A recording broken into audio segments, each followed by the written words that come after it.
Hey guys, welcome to today's post. So, when I started talking to people about what it would look like to start talking to single guys about relationships, I received all sorts of thoughts and ideas. Everything from, wow, how are you going to get their attention? Or how are you going to help them? And all sorts of questions. They were great. And I hope I can answer a lot of those as this kind of thing unfolds. But that wasn't the number one question people asked me. In fact, the number one question people asked me was this deep philosophical question. I was kind of thrown by it at first. And they asked this. So, who is the 21st century single guy? What does he look like? What does he sound like? What does he do? What is he up to? All those things. To be honest with you, I already know the answer to that question because I'm him. But I thought about it more and realized, you know what? We're an anomaly. We're people get frustrated with us. They get upset because we're always off just seemingly doing our own thing. And so I thought more about that and realized that a lot of people don't understand who we are. And so I wanted to take just a couple of moments today and share with you what that's like and answer that question. Who exactly is the 21st century single guy? Who is he? What does he look like? What does he do? And so I just want to tell you a story.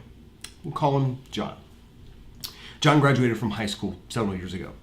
Went off to college and received a really good scholarship because he did really well. So he kind of got to go to the college of his choice, chose a really great university, majored in business like his father. And before you knew it, he just dived just super deep into college life. Everything that's involved with it. He joined a frat, late night study sessions, weekend parties, student activities, all of those things you would think college is like. He did it. And for 4 years, he had an absolute blast. He lived the life that he wanted. And he realized, man, I'm going to go out in the real world and I'm going to kill it. So he graduates from college, right?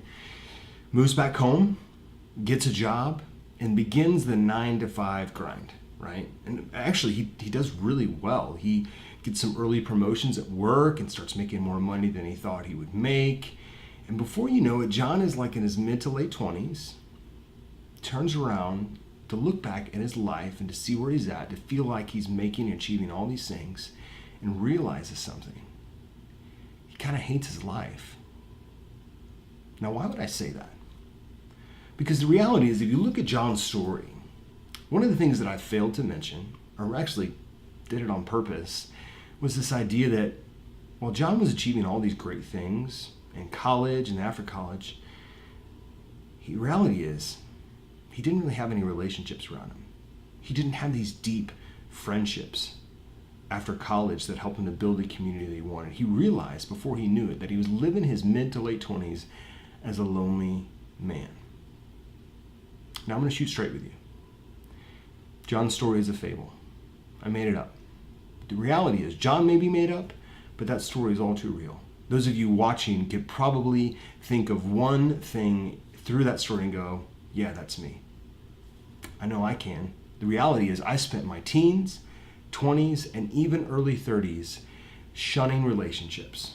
The people in my life that cared for me the most, the relationships, the friendships that I needed, family and others, and I sucked at relationships. And I realized as I turned back to look at my life as something, this world's not about accolades. I could collect things and get the things that I want, but the reality is I'm not getting the life that I need. And the life that I need is found in healthy and strong relationships. And so that's the story of the single man. That's the life that we live and we struggle with in today's world. And that's where I come in. See, the reality is I'm just learning like you. I don't have it all figured out. I'm a little ways down the road, but this place exists so I can share some wisdom with you about where I've been, and we can go down this journey together of what it means to gain the confidence back that we need to build strong relationships so we can go out and get the legacy and make a dent in this world just like we want. That's why I'm here. So, your next step, if you haven't yet, is not to just pay attention to the content and stuff that I release here, but grab that ebook.